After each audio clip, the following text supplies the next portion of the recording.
On peut y aller.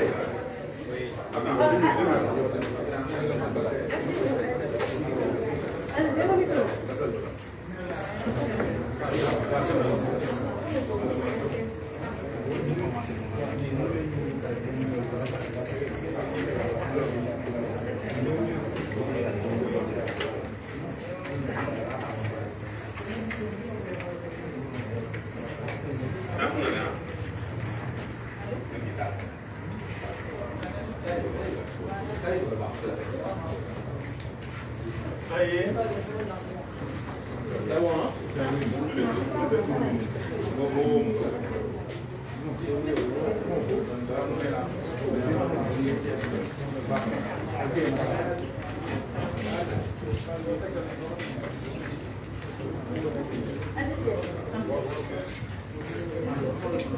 Ça va. Regarde, c'est quoi?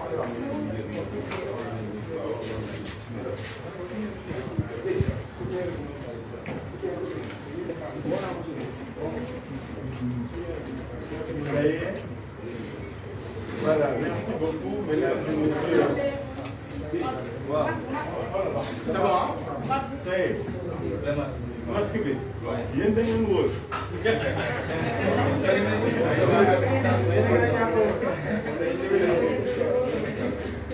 Bon, on fera des risques réguliers ci yàlla. On est immunisé. Merci beaucoup. En tout cas, je voudrais vous remercier de votre présence et présenter nos excuses pour cet énorme retard. Une heure de retard, c'est beaucoup. Nous en sommes désolés et vraiment nous remercions de votre compréhension. Nous vous avons conviés à ce face-à-face pour nous entretenir avec vous, vous entretenir de l'actualité. Pourquoi nous allons donner la parole à Déthié, qui aujourd'hui est le maître d'œuvre de tout ce que nous faisons depuis la deuxième semaine du processus électoral, la deuxième phase. Après Déthié, Habib Sy, dont j'ai pris la place, va intervenir sur le processus. Et Cheikh, où est-ce qu'il est? Voilà. Cheikh Tidiane Youm interviendra sur des cas particuliers. Voilà, donc nous allons donner la parole à Déthié. Bien là.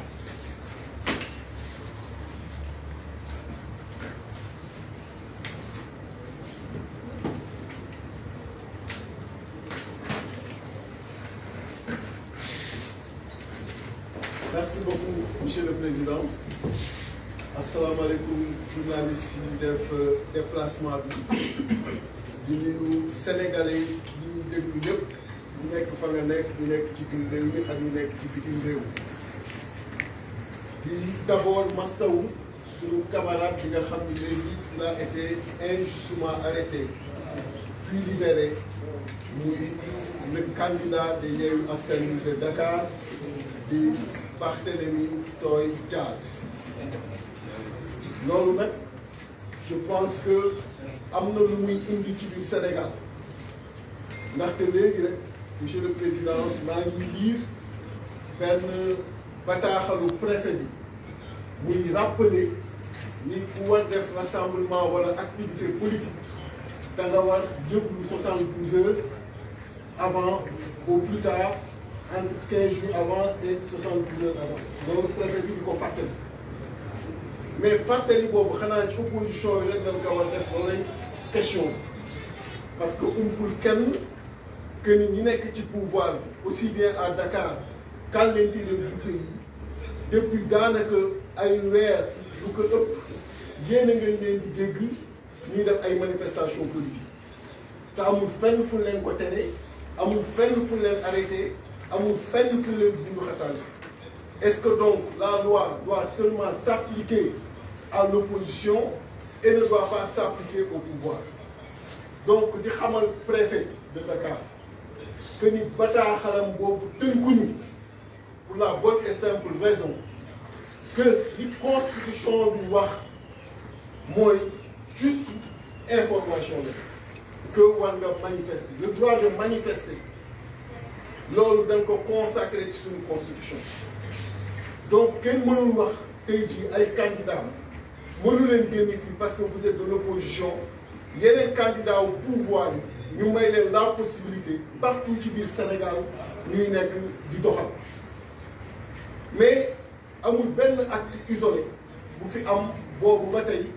bi nga xamee ni Yewwi Askan Wi taxawal na coalition bi lépp day dugg ci campagne de sabotage bi nga xam ni moom le président de la République Macky Sall dëmmal jëmale ko ci biir Yewwi Askan Wi fan yee gis ngeen d'abord lu njëkkoon am ci préfecture ak sous-préfecture bi nga xamee ni déposé nañu suñu ay liste ñu def ay rejet massif partout. Il a fallu que ñu engager avec suñu ay avocats ay recours au niveau des cours d'appel pour que gars yi joxaat ñu dëgg réhabilité waat liste yu bare yi nga xam ni moom lañ rejeté woon ci Yewwi Askan Wi. Et pourtant waxoon nañ que fii que amoon nañ délai 48 heures pour mën a compléter mais délai boobu ils ne l'ont même pas accordé. Il a fallu que ñu dem ci cour d'appel pour que cour d'appel ñëw donc réhabilité loolu lépp di wane ni ci li ñu nekkoon la ñu nekk ba tey ñu am ay victoires dans beaucoup de communes dans également beaucoup de départements mais li ci doy waar mooy malgré décision yi nga xam ni cour d'appel jël na ko ci yenn gox yi ak goxaan yi on se rend compte ba fii may wax ak yéen que am na ay préfet yu ko bëgg appliquer sànq rek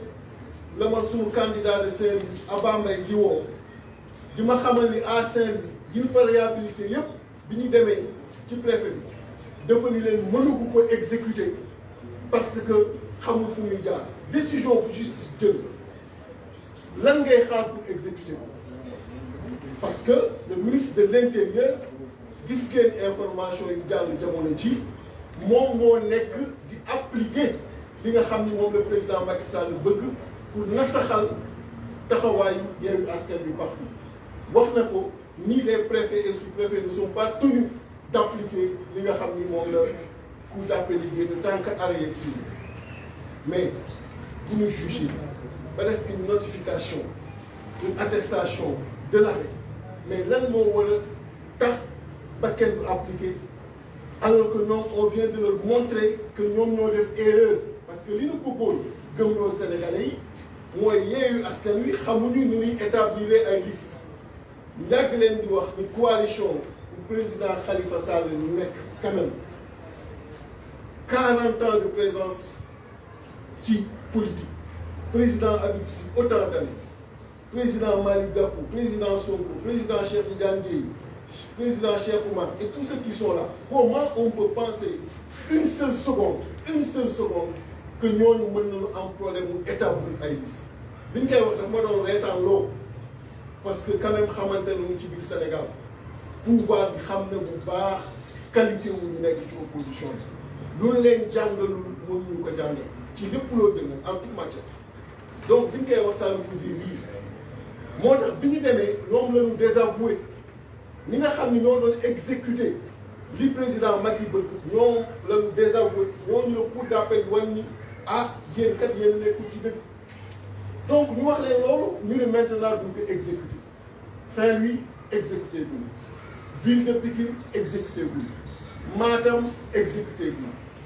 fépp foo ngeen dégg am nañ fa victoire yi ne exécuté barewul mais lii ma leen di wax nii ba bi ñuy dugg ñoo may xamal ni exécuté guñu loolu di tekki la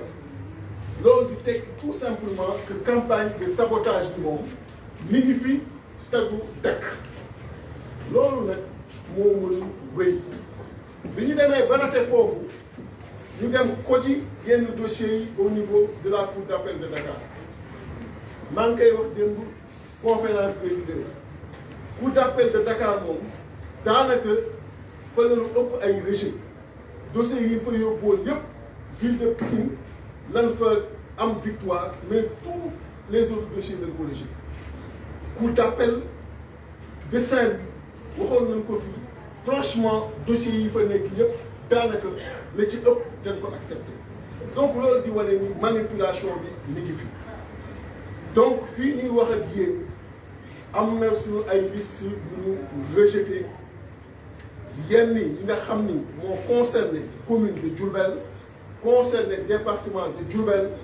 concerné commune de Sandiéry Lombo concerné également commune de Kédougou concerné commune de Kaffrine concerné commune de Foundiougne concerné Tivaouane Niaga Peulh concerné également fi nga xam ni mooy bokk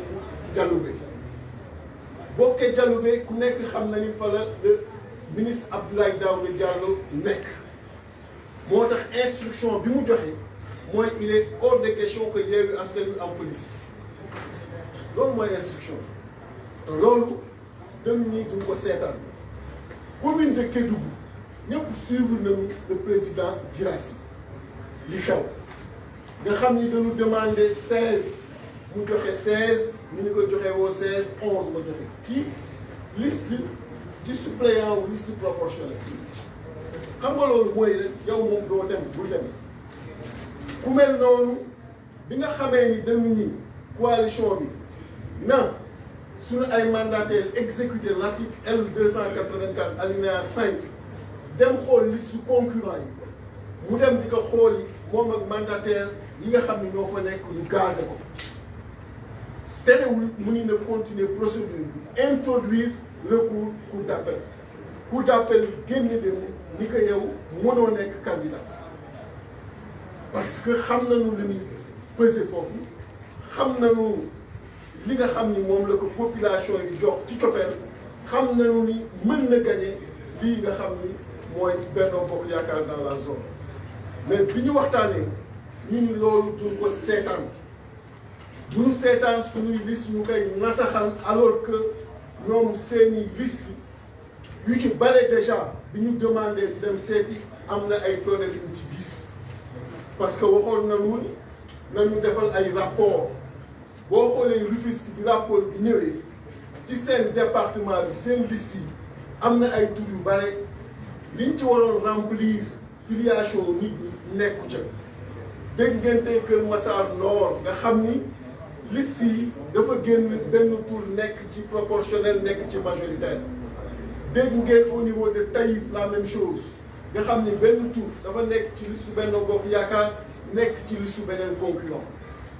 nombre yi buñ ko doon cité fii di fi jóge donc tey ñii nga xam ni ñoo def njombe yu wér ñëpp di ci teg bët ñu nëbbal leen ko ci biir préfecture yi ak sous préfecture yi ba mu génn malgré ça nëbb boobu mën ñu sax corriger à l'intérieur ba mu génn wane Sénégal yëpp di ko gis que ni ñii mënuñu sax établir ay liste te liste yooyu yëpp avec avocat yi ñoo ngi demander leur annulation donc daañu dem nag cour suprême pour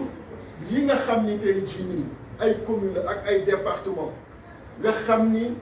cour d'appel dafa rejeter seeni ay liste daañu dem au niveau de la cour suprême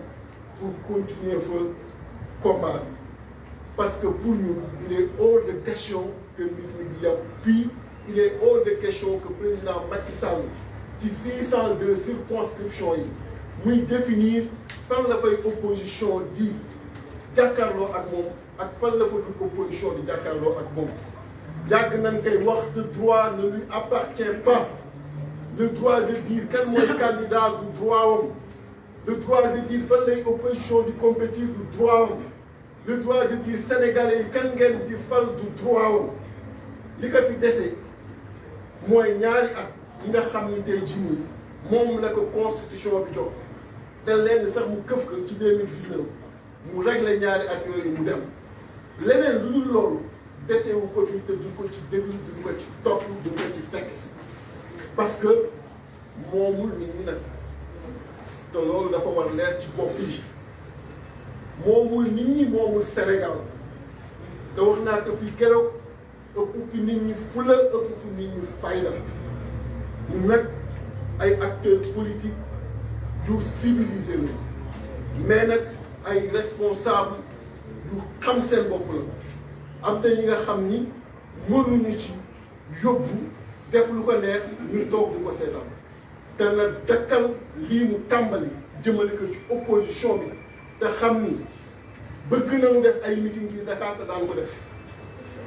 am na suñu calendrier bu ñu établi daan ko exécuté mu bëgg ko ak mu bañ ko le préfet bi génne bataaxal bii mu xam ni mënuñu tere exécuter suñu calendrier politique parce que bataaxalam bii naka dem waxali gaa Benno Bokk Yaakaar tey ce matin ay vidéo ñoo ngi dal bi ñu wanee le candidat de Dakar muy préparé wu pour dem doxi mbokk moom mën na doxi mbokk parce que am nay mbokki Dakar mais ñu def ñëpp mbokki Dakar ba duñu doxi mbokk fan lañ ko ba nangulee moom mu doxi mbokk ni baaxte ni ñu doxi mbokk donc loolu moo war a dakk mais nag wax fa dëgg yàlla yaakaar naa ni comme ni nga waxee woon keroog dañ ko dul bàyyi mu def la mu bëgg parce que dafa mën a nekk en tout cas nous sommes très déterminés à faire face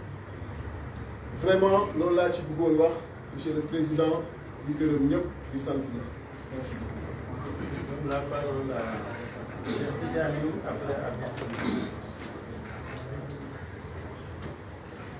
Monsieur, c'est pas commencé. oui, ça arrive. Ça arrive. Ça arrive. Oui. On fait répartir les rôles. Merci.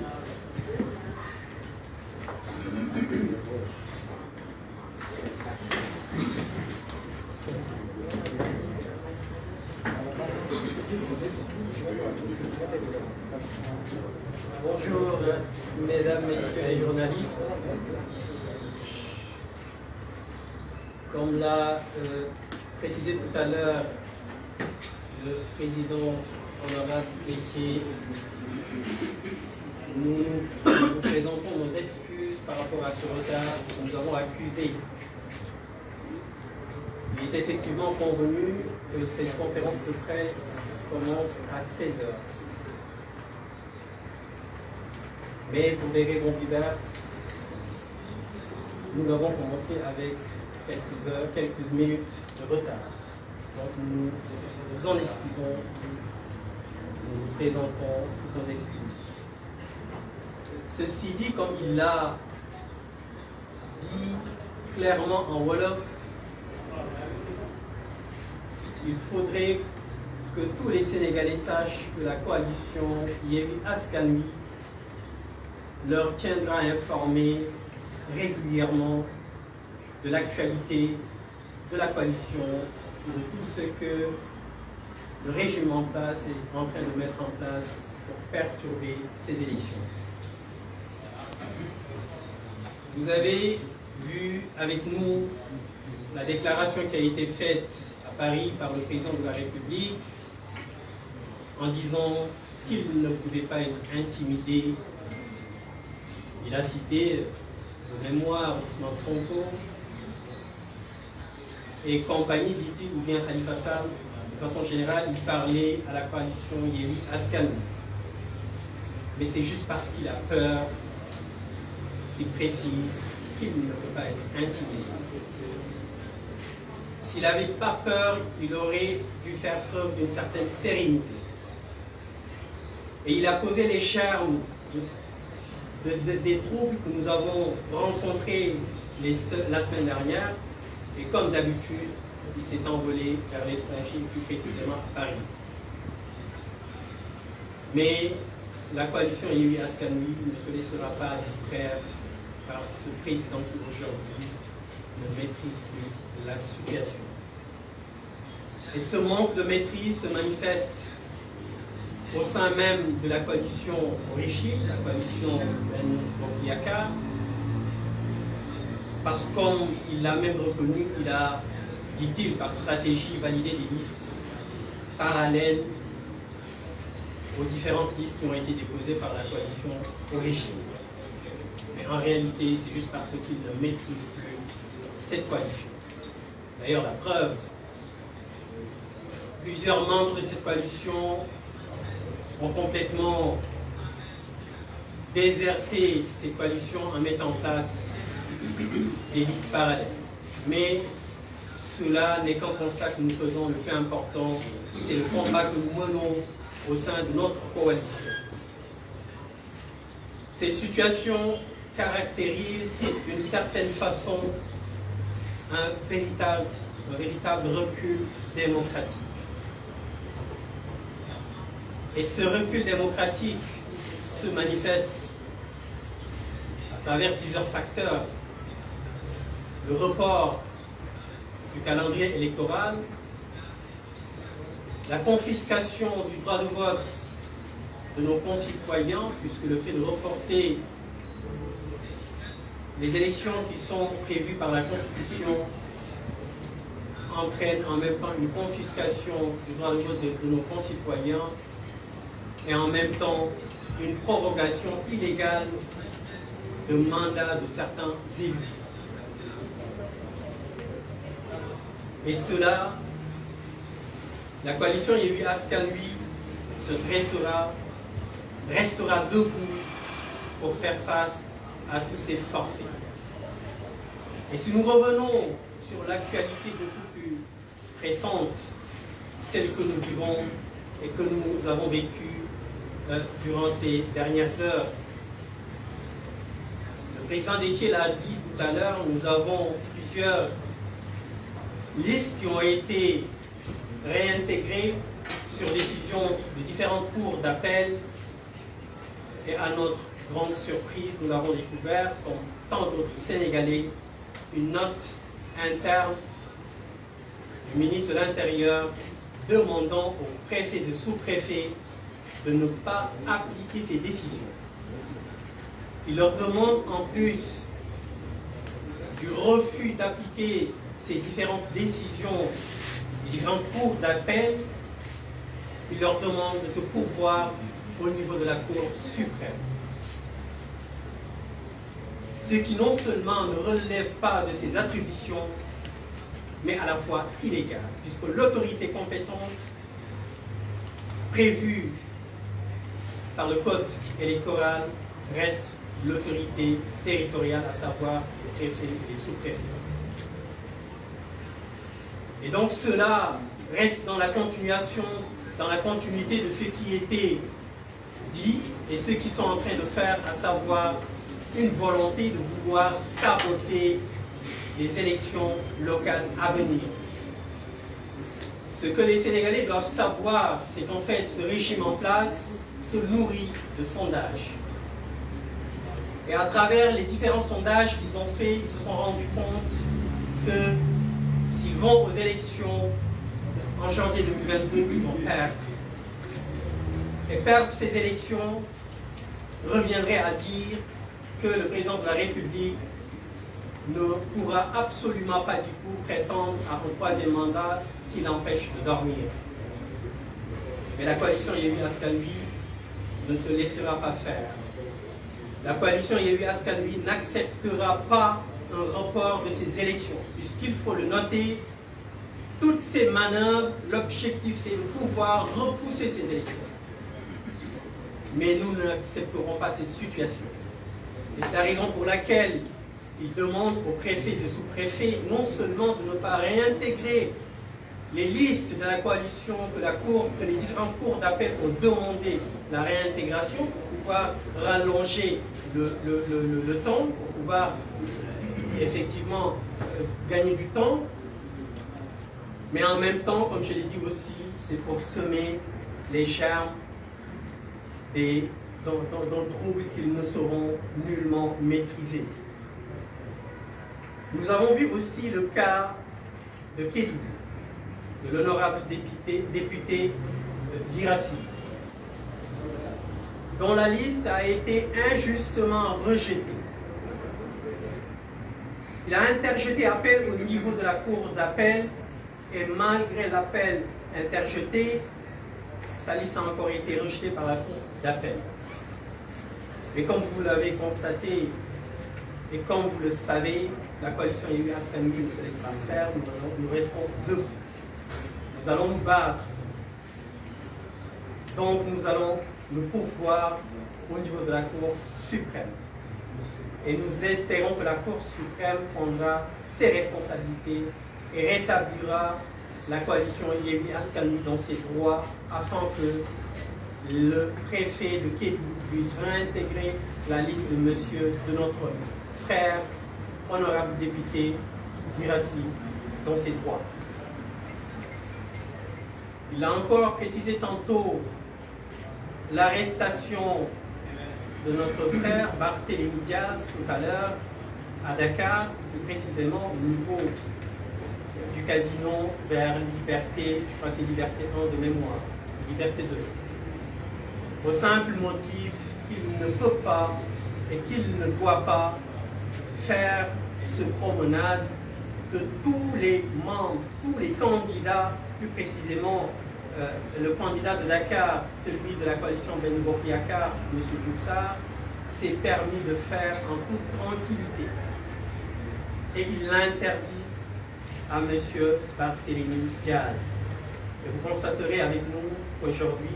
d'ailleurs depuis un certain temps, depuis l'avènement du président de la République au suffrage suprême, l'application de la justice de façon personnelle, à géométrie variable. Et cela, comme nous l'avons précisé, nous n'accepterons plus cela. Plus précisément à Bourg, où je suis candidat au niveau du conseil départemental, et la coalition aussi a un candidat au niveau communal. Et comme vous l'avez découvert aussi, depuis 72 heures à 48 heures, plusieurs militants ont adressé des courriers au niveau de la cour d'appel de Thiès en leur faisant part de l'inéligibilité de M. Cheikh Issa Sall, qui est le candidat à Mbour de la coalition Benno Bokk Yakaar. Il sied de préciser que M. Cheikh Issa Sall est un magistrat. Et au niveau de sa déclaration à la préfecture, il est mentionné comme un administrateur civil,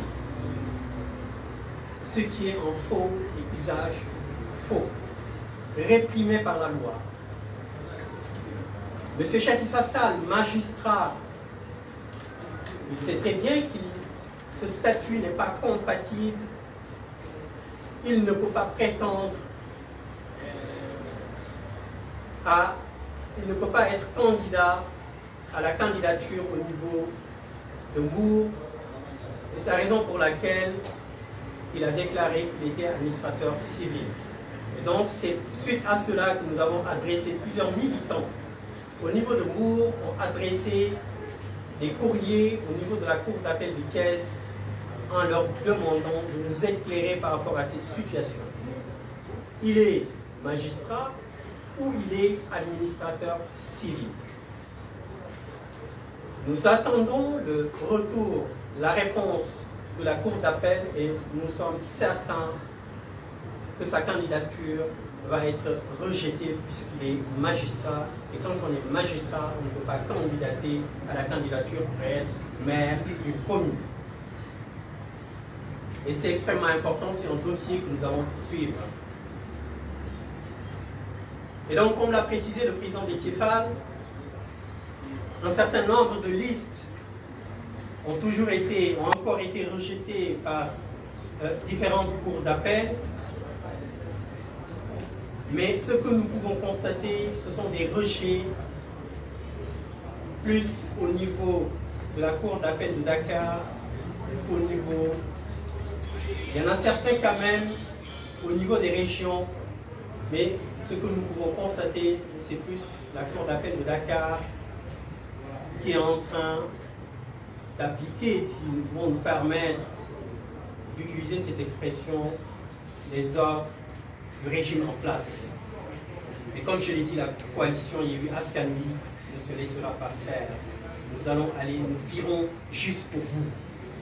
La coalition Yewwi Askan Wi est là pour défendre l'intérêt général. Nous sommes là pour rétablir l'état de droit. La coalition Yewwi Askan Wi est là, comme nous l'avons dit lors de du lancement de cette coalition, pour ôter ce fardeau qui pèse sur nos concitoyens, qui leur permet de vivre dignement, qui leur permet d'exprimer leur liberté, qui leur permet de devenir sénégalais comme ils l'ont été depuis toujours. Donc, notez-le bien, ce sont des points de presse qui seront réguliers. Nous vous tiendrons informés de nos activités, nous vous tiendrons informés de l'évolution de tous les dossiers qui sont en cours, afin que tous les Sénégalais soient informés, que tous les Sénégalais sachent les objectifs, que tous les Sénégalais sachent les manœuvres que le régime en place est en train de faire pour saboter les élections. Je le dis et je le confirme, nous n'accepterons pas le report des élections. Ils ne veulent pas y aller, ils n'ont qu'à rester en dehors de ce processus. Mais la coalition Yewwi Askan Wi ira aux élections en janvier 2022. Nous gagnerons, Inch'Allah, un maximum de mairies et de conseillers, ce qui nous permettra de leur faire face pour les élections législatives avec une dynamique forte de les gagner. Et évidemment, Monsieur le Président de la République, il saura très bien qu'il ne pourra plus parler d'un troisième mandat. Donc notez-le bien. L'objectif de Monsieur le Président de la République, c'est le troisième mandat, c'est pourquoi il veut tout faire. Et comme je l'ai dit tantôt, ces sondages qu'il demande lui sont défavorables. Et c'est ce qui fait qu'aujourd'hui, ils sont excités, ils sont perdus. Mais nous le savons, mais nous ne devons pas nous distraire. Nous sommes droits dans nos bottes, nous leur faisons face. Ces élections auront lieu en 2022, plus précisément au mois de janvier, le 22. Donc notez-le, la coalition est là et restera debout pour faire face à ces manœuvres qui sont de notre temps. Je vous remercie de votre attention. La parole est maintenant à Bipsy.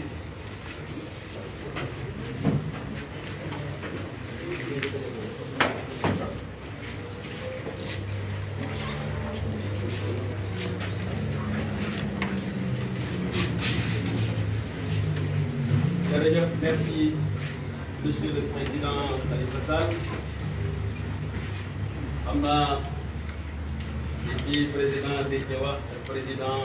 Cheikh Tidiane Youm ngir yokk ci leneen dana xaw a jafe tuuti mais ngeen may ñu nopp rek déglu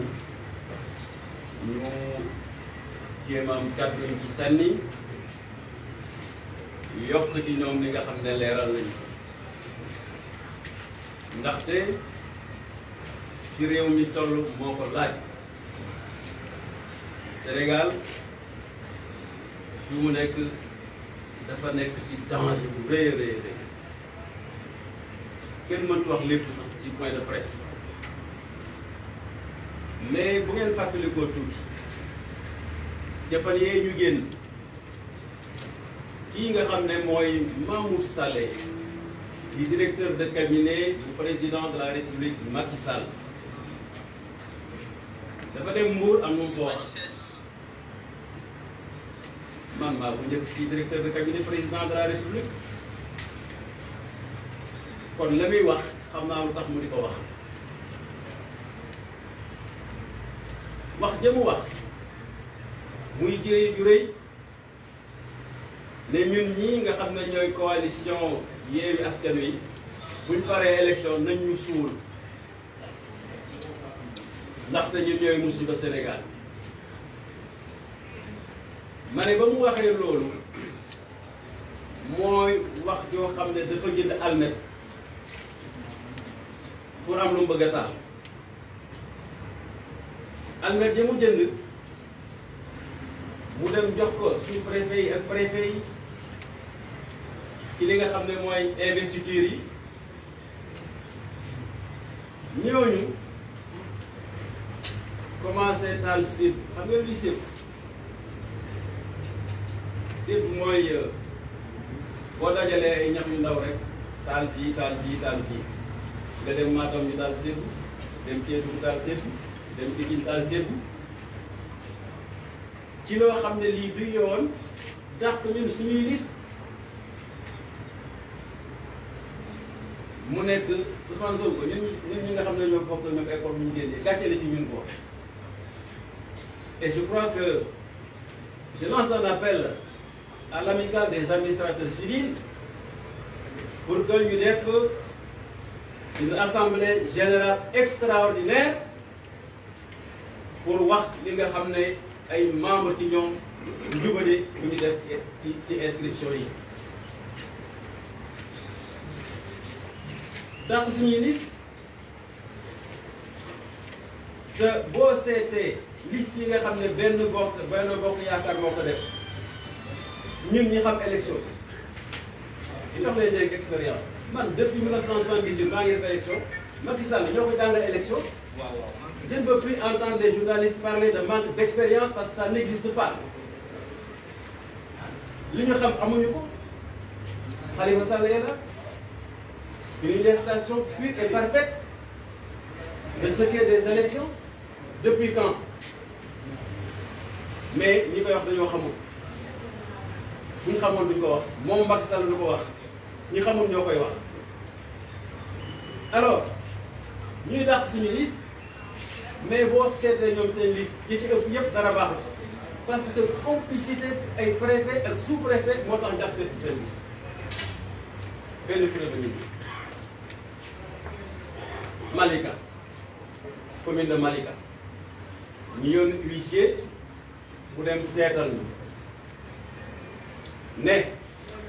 kii nga xam ne mooy Abdourahmane Sène ci liste Benno Bokk Yaakaar di juriste boo demee ci liste majoritaire bi moo fay fukkeel ak benn ci liste mu ne boo demee ci liste scrutin proportionnel suppléant moo fay ñaar fukkeel ak benn te préfet ba dafa dem tax ko liste bi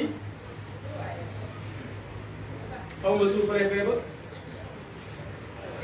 te liste bi kéemal ko nangu yéen a ma ko gën a xam yéen nga xam ne ñooy journaliste kii rek boo demoon ci yeneen gox yi ci dëkk bi Sénégal yëpp lu mel nii wala lu ko gën a garaaw moo ko gis mais yemuñu foofu ki nga xam ne mooy ndeyu mbir mi muy Macky Sall mu dem France lu ko doon def moom far la ko daay daal ne wey maa yore doole ji danga moo luñ ma dara ba nga xam ne sax amu man dara mënuñ maa xoqatal sàkkantuma tey mais vraiment c'est grave ce qu'il a dit ñu yaakaar ne foofu lay yëpp ñii wax nañ ko sànq ministre de l'intérieur ñu fab daay ji xëpp ci essence fu réew mu jëm moom Antoine Diome mu ne préfet ak sous-préfet yi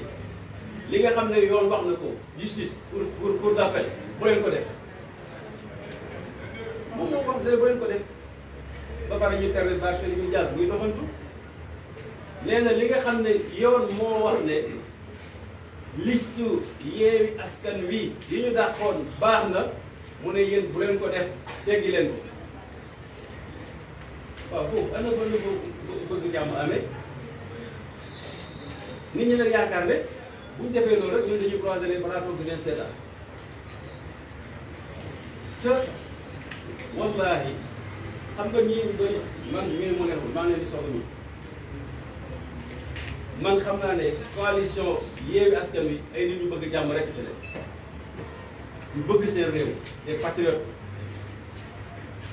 du ñu saytaane du ñu nit a finna mais nag dafa fekk ne jàmm ñaari koy sëq boo xoolee sax ci taarix histoire parce que léegi-léegi xare day baax de xare mooy régler problème bu indi jàmm 1939 1945 lu xew Hitler bëgg a faagaagal àddina booy nation yoo xam ne bëgguñu woon jàmm jàkkaarloog moom xare ak moom kon tey ndax àddina bi dana am jàmm parce que li mu doon def du yoon suñ mag ñu baax ñi fi nekkoon tubaab bi bëgg leen a faagaagal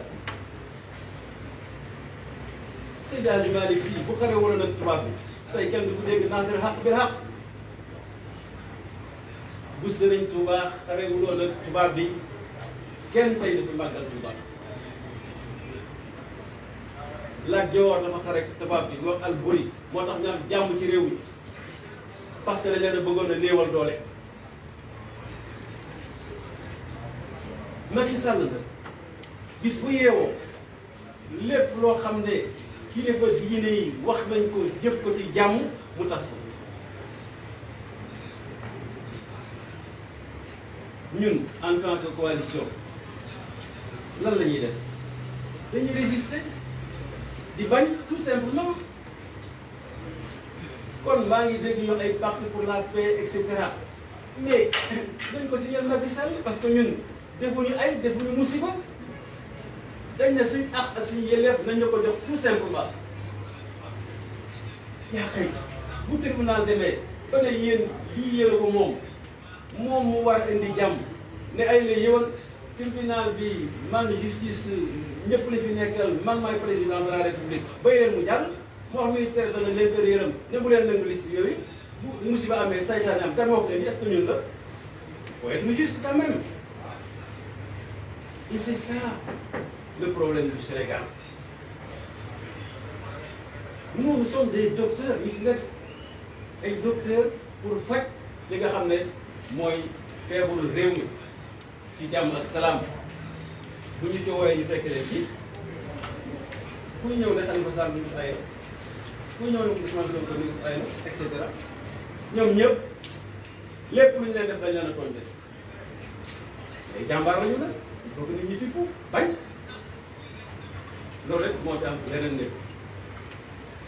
alors comme gars yi pratiquement wax nañu lépp dama doon tënk rek di ci profito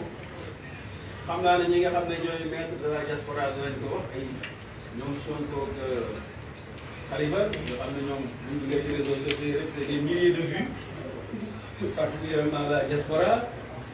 di leen lancer appel pour que ñu xam ne élection yi c'est vrai bu ñu wotee def na à l'étranger mais dañ cee bokk ñu dugal ci seen loxo parce que mbir mi ñoo ko bokk. Alors, tout ceci pour dire tout simplement, et maintenant qu'on peut en penser, j'ai résumé en disant que la situation extrêmement grave qui est tendue dans ce pays, du simple fait de Macky Sall et de son pouvoir. Des gens qui ne veulent pas la paix, il faut être réaliste. Ceux qui m'ont précédé tout à l'heure ont décliné le processus en vous indiquant les forfaitures, les manquements, les injustices créées par les préfets, des sous-préfets, par le président de la République lui-même, Macky Sall, et par son ministre de l'Intérieur. Et c'est pour cela que j'ai l'habitude de dire que son gouvernement, c'est une constellation de tout ce qu'il y a comme virus dans l'espace politique. Permettez-moi d'utiliser l'expression, je parle de corona politicus. Corona politicus. Avec Macky Sall et son pouvoir. Nous ne faisons que résister. Et la résistance de l'opposition en général, et en particulier de la grande coalition Yewwi Askan Wi, mais ce n'est rien d'autre, en quelque part, qu'une mesure barrière contre ce virus et contre une troisième vague et contre par là un troisième mandat. Et nous devons être soutenus par tout le peuple sénégalais dans cette lutte que nous sommes en train de mener, parce qu'il y va de l'intérêt de tout un chacun. Si nous ne le faisons pas, nous irons vers la dérive et nous n'en avons pas besoin pour notre pays. Ces hommes-là que je connais, qui sont là, sont des artisans de la paix, des promoteurs de la paix. Personne ici ne veut brûler ce pays. Personne. Je peux en témoigner. Parce que je les accompagne depuis des mois. J'entends leur discours à l'interne et à l'externe. Mais qu'est-ce que vous voulez? Nous, eux, ils ne font que résister par rapport à des agressions et à des provocations. Rien de plus. Il faut que le peuple le comprenne, et je crois que le peuple même l'a compris en sa grande majorité. Donc bref, Monsieur le Président, voilà les quelques mots que vous devez ajouter à cette ligne des prédécesseurs. Et je vous remercie de votre aimable attention. Je donne la parole à Mme Fatou.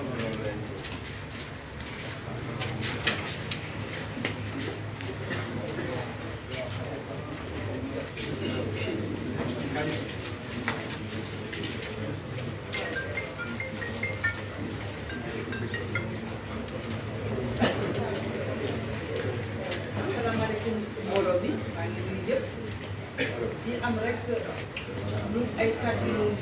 tuuti yu ñu bëggoon dolli ci lépp liñ fi jot a wax mooy ñun jàmm ñu taxaw ñu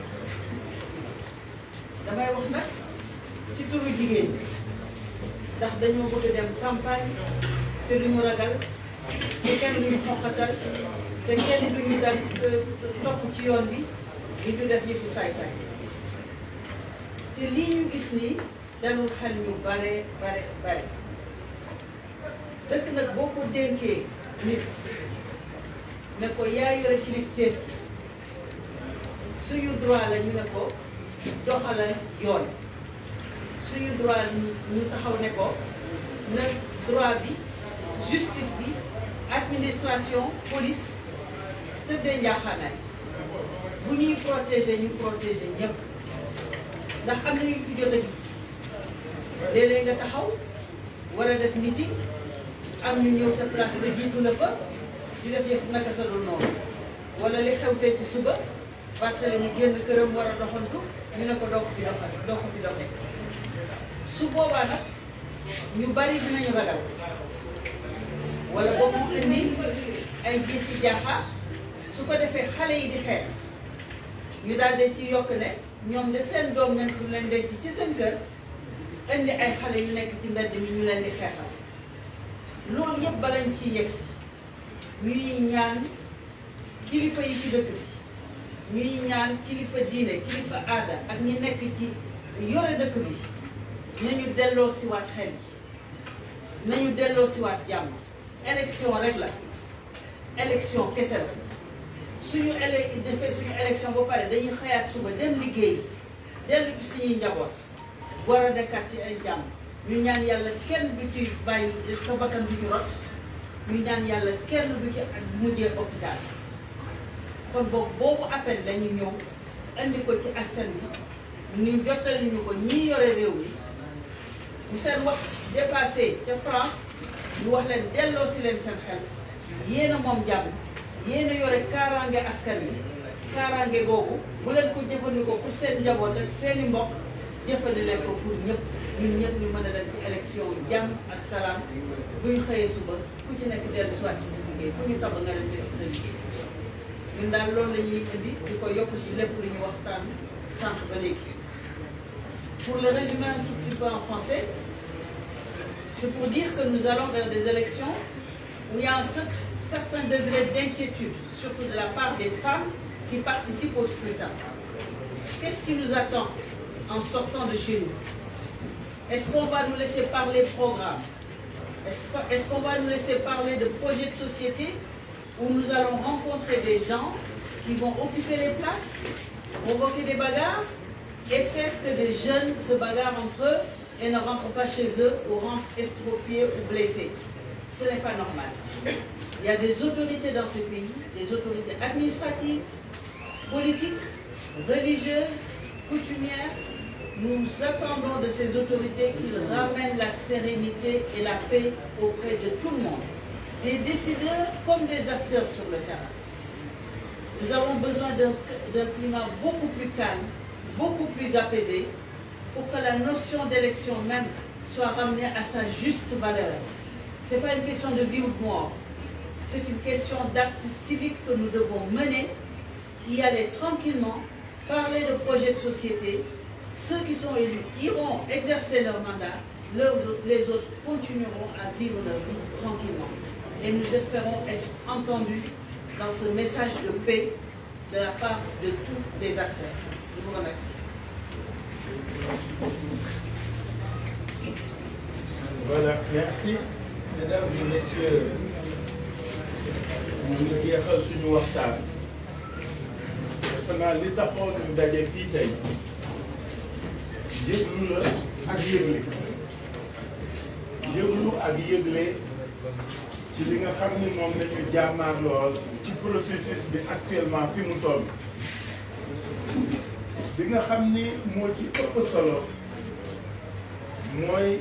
cas yu flagrant yu mel ni yi Kédougou. Je pense que li xew Kédougou c'est énorme, c'est difficilement acceptable ba tax na kenn mënu génnee ci suñu xel ni politique la attitude préfet la attitude yenn autorités yi ak yenn force de défense et de sécurité yi dafa ñu def problème parce que ni ñu pamtee grâce ni ñu ko sonnalee assiégé njabootam assiégé këram assiégé camarade am c'est inacceptable ci ku ne rek damay contrôler liste biñ nee na nit ñi dem contrôler liste yi dañu woote insurrection ñun dañ doon bëndal rek ñun suural rek parce que xam nañ ni c'est la loi qui permet à chaque mandataire suñu déposer liste le lendemain am nga droit xool liste bu ne ça c'est la loi soo nee na nit ñi dem visiter xool loolu ñu dangay woote insurrection ba nag woote nañu insurrection et on l'assume la grâce yi def du leneen lu dul lool ba tax na li ko dal ko toute la coalition est solidaire de ce qu'il lui a dit. Toute la coalition le soutient dans son combat et nous allons le poursuivre, le continuer jusqu'à la Cour suprême. moo wax rek camarade bu Kédougou bi que wéetu ñu ci xeex boobu ñun ñëpp ñoo bokk ñoo ànd mais ñaareelu yëf bi mooy notre ministère de l'intérieur parce que man li ma lire ci ministère bi lañ ko defee mais lecture bi ñu ci def benn la lan la ministre bi bëgg naam pourvoi bi lu normal la kenn du ko wéete mais ñëpp xam nañ ne su cour d'appel jëlee décision am na at boo xam ni moom ngay respecté pour mën jot ci arrêt bi mais mën nga am extrait loolu du liste yi du politique yi ñooy responsable mais greffe chaque cour mooy responsable soo jëlee délai bi ngay xaar ministre bi ne bu leen kenn dugal li ma bëgg opinion bi xam ak acteur bi lan la ministre bi di wut parce que les délais c'est des délais francs et c'est des délais normés soo toppee délai yooyu est-ce que ministre bi li mu bëgg mooy que ni liste yooyu ñu réhabilité du ñu bokk ci élection yi parce que su ngeen yéen ay journaliste ngeen je suis sûr que vous avez parcouru le code électoral vous avez aussi parcouru votre code au plan du processus judiciaire qui saisit nous Cour suprême xam ngeen ni c'est des délais te xam ngeen ni am na délais yoo xam ni aussi des délais yu code électoral tëral pour defar bulletin yi pour defar affiche yi waaw randal boobu parce que li mu bëgg ngeen jàpp mooy randal boobu lan la wund que vise le ministère de l'Intérieur en vérité soit il veut que ces listes-là du ñu bokk ci élection yi c'est-à-dire dana am circonscription yi du bokk ci élection wala mu reculer élection yi ce n'est pas innocent ce n'est pas gratuit surtout quand la matière c'est pas le ministère qui est compétent ce sont les autorités administratives territoriales qui sont compétentes du ma wax ne amul droit wax leen li ñu war def parce que moo leen ilif mais ci domaine boobu préfet ak sous-préfet mooy responsable naam juriste daal nit ñu de manière générale c'est le ministère de l'Intérieur qui organise les élections et que tous les aspects en la matière l'interpellent et l'intéressent mais ci boobu de manière spécifique ce sont les autorités locales lan la ci bëgg loolu kenn ko nangu su fekkee pour exclure ay circonscription la ci élection yi duñ ko nangu su fekkee pour reporter élection yi la duñ ko nangu dañuy attirer attention rek opinion publique nationale et internationale ci jëfit yooyu man loo boobu lecture laa def ci intervention ministère de l'intérieur ci fii ñu toll ci processus bi ak lii mu digli te su ngeen demee ngeen lire code yëpp ñaari code yi ngeen xool lan lay indi donc dama bëgg booboo que les Sénégalais sachent que nous par ces rencontres périodiques et régulières nous voulons les informer de la situation ngir ëllëg comprendre daal on alerte on informe on prévient ñaareelu yëf bi mooy lii nga xam ni moo xew tey ci suba ci Dakar ci mbirum Barthélémy Dias waaw préfet li mu def moom mooy li ko war fàttali toujours loi fàttali toujours règlement nous sommes d'accord mais pourquoi mu koy defal ñeen ñi te du ko dem ci parce que doxantu bi du parti rek a doxantu yéen ñëpp yéen a ngi lire journaux yi am na ñuy doxantu ci dëkk yi le travail de proximité en matière dans le domaine électoral c'est une chose naturelle et normale chaque jour chaque soir les listes dañuy dugg ci kër yi dugg ci koñ yi dem ci quartier yi saa yoo koy def da ngay ñaan permission saa yoo koy def da nga koy yëg la seule chose qu'ils ne prennent pas en compte c'est la spécificité des SICAP soo jógee jëppal dugg liberté jëm Derklé ay cité ngay rombati mbedd su ngeen doonee fukk mu doon mbooloo est-ce que yaa ngi taxaw non yaa ngi dox yaa ngi distribuer flyers yaa ngi yëglu waaw loolu il faut faire mais non su fekkoon dañ ne dañuy marche su fekkoon dañ ne dañuy rassemblement nit xam nañu yoon lu ñu jalgati yoon su fekkoon Barth li mu def du yoon dañ ko ni ko du yoon mais quartier woo quartier nga ànd ak nit ñu bariwul parce que ñëpp xam nañ ni ñu ko àndaloon bariwul nga yor di distribuer flyers foofu amul trouble à l'ordre public bloqué woo tali xataloo mbedd bloqué woo oto soo duggoon grenade doo am problème boobu parce que ci suuf si ngay dox kenn du la trouble à l'ordre public mais soo duggee ci SICAP bi da ngay génn fii dugg fii donc da ngay romb tali bi tali yu mag ak tali yu ndaw donc il faut que ñu delloo si xel il faut que ñu delloo si xel yi parce que nag gis nga fii ñu toll day nekk rek nag parce que kenn du fi mën tere kenn ci lu mu moom ci lu mu war ci lu mu bëgg ci lu muy def nit ki li ko yoon may dakaa jël ba mu mat sëkk et ça je crois qu'il faut qu'on se comprenne moo tax ma ni préfet bi du ma ko critiquer ci li mu rappeler yoon parce que mooy rôle am day def travail d'information et de prévention mais nay sóor nag ñaari yëf li ñu def tey bi jalgati yoon li ñu def tey am na ñu ko jëkkee te kenn defalu leen mise en garde que di leen yóbbu commissariat c'est 2 poids 2 mesures yooyu moo fi war tax su fekkee suñu autorités yi bëgg nañu ñëpp d'accord ci li ñuy def ñëpp am na ci li ñuy décider mais su ñenn ñi censuré ne kumba am nay la ak kumba amul na kenn du ko nangu kenn na du ko nangu ça je crois qu'il faut que les gens soient d'accord là-dessus mais defar yoon rek ñëpp xam ne ñun yoon rek la ñu xam yoon rek la ñu bëgg yoon rek la ñu tàmm c'est pourquoi boobu moom volet boobu aussi dama bëgg ñu jàpp ñetteeli volet bi ñu fi woote léegi mooy dañu wax nag suñu camarades yi suñu mandataires yi ñëpp nañu waxati maa ngi woo insurrection nañu bind cour d'appel yëpp parce que xam nga soo deful saisine bi dafa ay délais yuy courir entre bio bi li ngay laaj kayit bi ak bi mu la koy yokk ak bi ngay mën saisir cour suprême ñuy wax suñu mandataires yëpp yi nga xam ni c'est des listes kii na instruire nañu suñuy avocat pour que ñu saisir toutes les greffes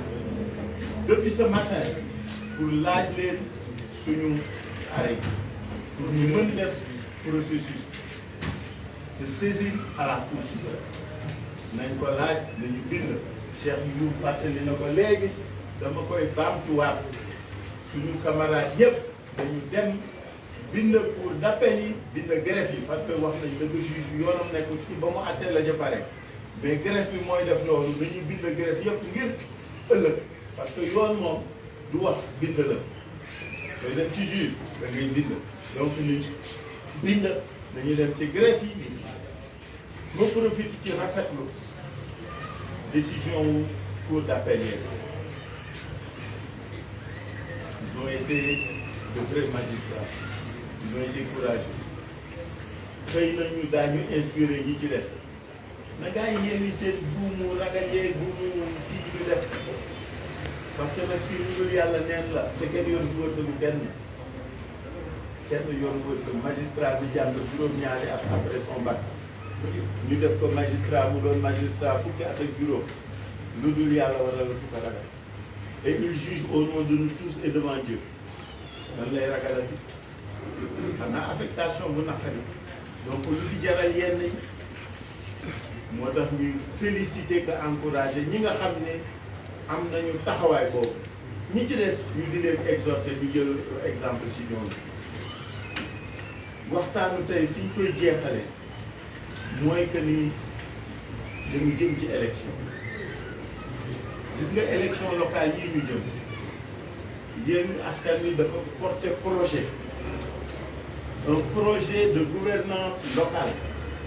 un projet de développement territorial argument yi ñu yor nii ce ne sont pas des arguments musculaires ce ne sont pas des arguments de violence verbale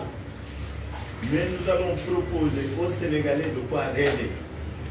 Nous allons leur faire une offre qui leur permettra d'être acteurs de leur développement. Nous sommes porteurs d'un projet qui inclut, qui permet la participation, qui permet la décision, mais qui permet aussi d'être ceux qui profitent du fruit de leur implication et de leur responsabilisation. Projet bu yaatu bu wóor